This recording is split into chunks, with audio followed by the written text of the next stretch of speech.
Hello there, this is Ron Wills, and I'm coming back at you with yet another video. Today, I'm going to talk about the problem with black relationship solution discussions. Man, that was a mouthful. Anyway, the problem with black relationship solution discussions. Um, One of the things, and there's a lot of people on social media, YouTube, any social media, and also just out in the black relationship industrial complex. You know, where you have books, plays, you have psychologists, therapists, panels, everything, and people are constantly, you always get people who, instead of, the usual back and forth, are actually trying to come up with solutions, and they'll have discussions like this. Now, since the 90s, since, I got, caught up into all of this, I've participated in several of these discussions, several of these solution discussions. And we're talking everything from panels with academics on it to discussions on maybe a few radio stations to seminars, workshops, and especially just, you get a group of people, group of black people, particularly professional black people in, a social setting like, a dinner party or something like that. That conversation always comes up. What can we do for solutions?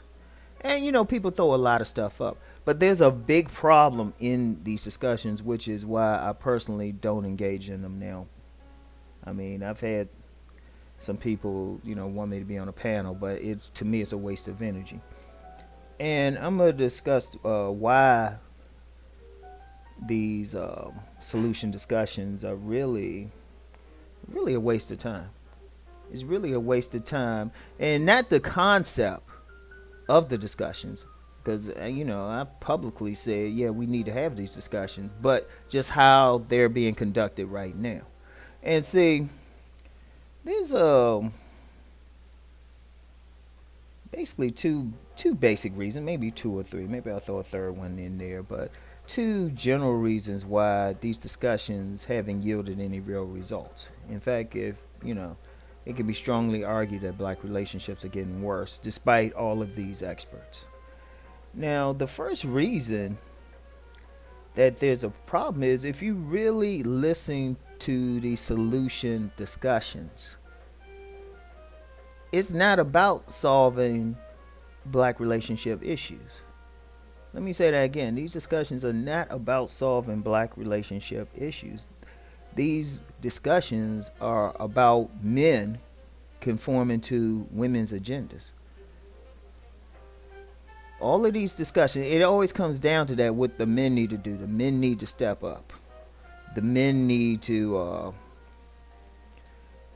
get more education. The men need to make more money. That's where it comes from. Now, some people throw out some of the stuff women do, but it always comes back to what the men need to do. It's like, oh yeah, men need to stop having all these kids out here. Men need to be, supportive of their wives and stuff. And in all fairness, yeah, it's some valid stuff, but it's a problem when it only focuses on what the men need to do. Because the problem I'm seeing is, women are never asked to be accountable. I mean, it's a two-way street. It's a two-way street. And in fact, the only time women will acknowledge that it's a two-way street is when men are going in on them. They'll say, well, it's both sides. Okay, you're right. But see, it's always about what the men need to do. In fact, if going back to the 90s, when I like, there's a national figure now. I'm not gonna call his name, but he used to sell out hotel ballrooms talking about how men cheat. And somebody from the 90s, they'll remember who the person is. And in all fairness, he would call women out on some stuff, but basically it was dealing with what the men were doing. And see, part of the issue is that when we have these forums, when we have these discussions, a lot of times men aren't there. Men aren't there. That's a big issue because men aren't there because they know we're not going to be listened to. There was one time I attended a forum. I wasn't I wasn't on the panel. I just showed up, and the facilitator of the panels, she did ask me if somebody didn't show up, could I sit in on it? And I said, yeah, sure. She was cool. But I remember it was the men on the panel, maybe a few men in the audience, but mostly women. And even though men were trying to give their grievances, the women weren't hearing it. They did not want to hear it. It was all about them. It was all about, well, this which I need to be doing for us. And if you listen to it, it's always us, but it's like we don't want to talk about, well, a lot of men have a problem with women's infidelity. We don't want to hear that. We don't want to hear about women who are passing over men or rejected men. When we talk about, like, one of the big things discussed in these solution discussions is the shortage of men. What can we do about it? I mean, and one of the things that's never said is that women are rejecting many of the men that are in their circles. I mean, if you complain about a shortage of men, then one question, an obvious question, a question that comes from just common sense: why are you rejecting the ones that you actually encounter? But we don't have that. It's always, well, what can we do about it? What can we do about it? And it was just like, well, wait a minute. We not talking about a major part of this issue. And then it's like, and that's just one thing. Is even during these panels, even when men speak, a lot of times women will drown them out. Women don't want to hear what a man has to say. So how are we going to have a solution, and then the other half of the equation can't even be allowed to speak? And I've seen that so many times. I've seen men whose voices drowned out. And even when some men have even tried to speak up, I mean, there's been times they've been threatened. I've been threatened. I actually got threatened one time for just like speaking my truth. And it's that deep.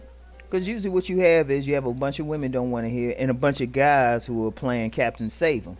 So they're going to agree with what the women are saying, get them fired up while they like planning which woman they want to like take back to the hotel room and have her go ass up.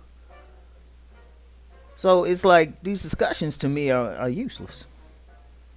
And the only way that we can even begin to talk about solutions is we got to hear both sides, no matter how much it hurts. Look, I've said on another video that I've negotiated stuff professionally. Like it or not, that other side in any discussion is going to say some stuff that's going to hurt your feelings. Because if it wasn't a hurtful thing, shoot, it wouldn't be any problems. And that's the thing you have to prepare for. These discussions going to have, people just got to sit down and listen. And see, one of the things is men have been forced to listen. Black men have been forced to listen for years. But then when we try to say our side, it's like, oh, you bashing. Oh, you got issues. Women try to drown it out. I mean, how many of these videos where dudes are just talking about their personal experience, a woman try to flag it? Or how many times women have tried to dictate what men should be thinking? That's an issue too. So just that basic thing, just it being one-sided, that's a big problem. And a second big problem is we really, even when we have these discussions, we don't discuss sex. Once again, I attended a forum.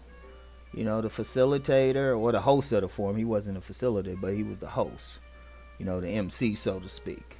And we had already did the first half of the seminar, and he wanted to, for the second half, he wanted to, he specifically said, do y'all want to discuss romance or y'all want to discuss sex? Rom's hand was up, sex. Everybody else was romance. And I was just like, man, we ain't gonna get anywhere with this.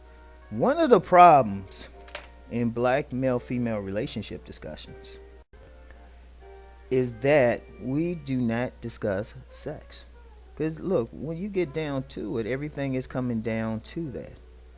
You know, when I talk about the black female selection criteria, indeed, even when, you know, if you talk about selection criteria for any group of people, you know, this could be, you know, whites, Asians, Native Americans, Eskimos. When you talk about the selection criteria, at the end of the day, it comes down to sex. The selection criteria is a sexual hierarchy. It's basically saying who's going to get sex and who's not. Who's going to get sex easily, who's not. You know?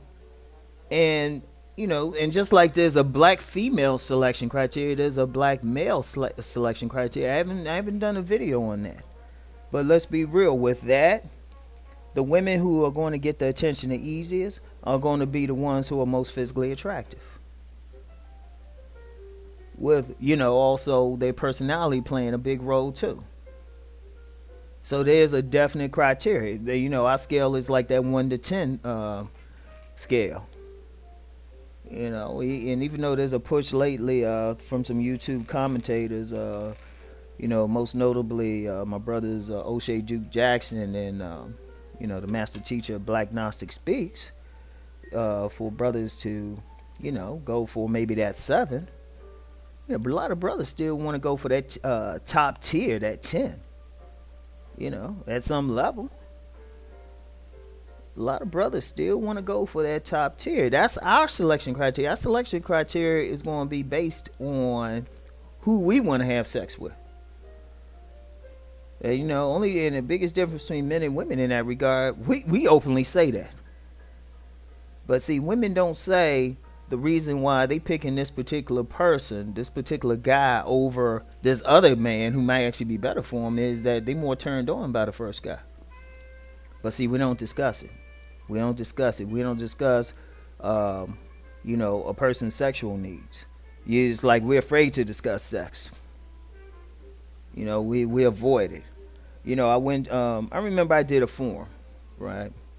I will never ever forget this, and I know one of my commentators, chemistry, Ibmore. Shout out to you, my fam. You know, he was there. He witnessed this. He was there. Shout yourself out in the comments if you remember this, because you were there. You know, we specifically there talking about Mr. Goodbar. We specifically there talking about the maintenance man. We specifically there talking about sex. This whole forum was based on that. And all these, out of all the women there, only a few actually opened their mouths. The rest of them were quiet as church mice. And then the one who was talking the most trash there, she was talking about, oh, I'll never get a maintenance man. As soon as we got outside the forum and it was just me, her, and a few of her like closest friends, she said, damn right, she had a muscular young boy for sex. And see, if one of the things we have to start being honest about our sexuality and what our sexual desires are and who we desire. Because it especially a lot of women. My next video, I'm gonna get into who black women really checking for. You know, it's kind of a video. I've talked around the issue and threw it out here and there in different videos, but I haven't like specifically addressed it. Other commenters have. I'm about to address it, but it's a big deal. It's basically the men who gonna win are the ones who black women are most physically attracted to. And that's a sexual thing, because that's what it come down to. But we don't discuss that. We don't discuss that because then these women will have to admit that they moved by somebody's looks. But they want us to, they want men to pay more attention to their degrees and everything, and how hard working they are. And the thing is, I don't think men would be bothered by it if women were admitting to it. But it's part of the discussion that's not there. If we're going to discuss solutions, we have to go there. Now, one of the things people do in these solutions, they will discuss culture, the impact of living in, being African Americans living in this particular society. They'll discuss that, but I'm gonna be honest with you. I think those are very secondary things.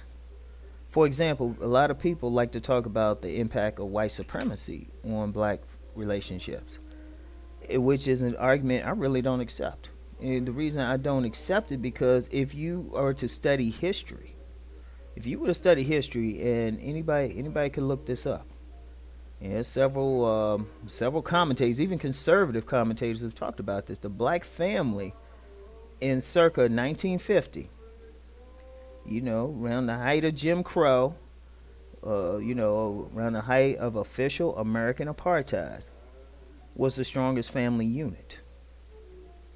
In fact, there was a book I need to check out. It was called The Negro Problem in America by I can't pronounce this dude's name. Hold on a second.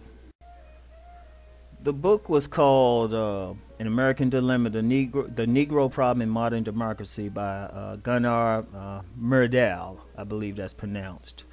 And this was written in the 40s, and it was a 2-volume set, heavily footnoted. But they had studied. There was an extensive study done about Black America. I mean, extensive. And one of the things they found was that the black family was the strongest. That's one of the things. Then you talk to some elders, they'll tell you just the communities and everything was strongest under the worst racism. I mean, the racism we get now pales in comparison to a time when laws were on the books that could prevent you from eating from someplace. And the family was stronger. So, I don't accept the white supremacy argument. I really don't. Because if anything, it made it stronger back in the day. So what's the problem now? No, it's we have to really we really have to get off of that and start looking at ourselves. So what are we doing differently? And we always try, it's too much about like the outside forces instead of like let's have honest discussions.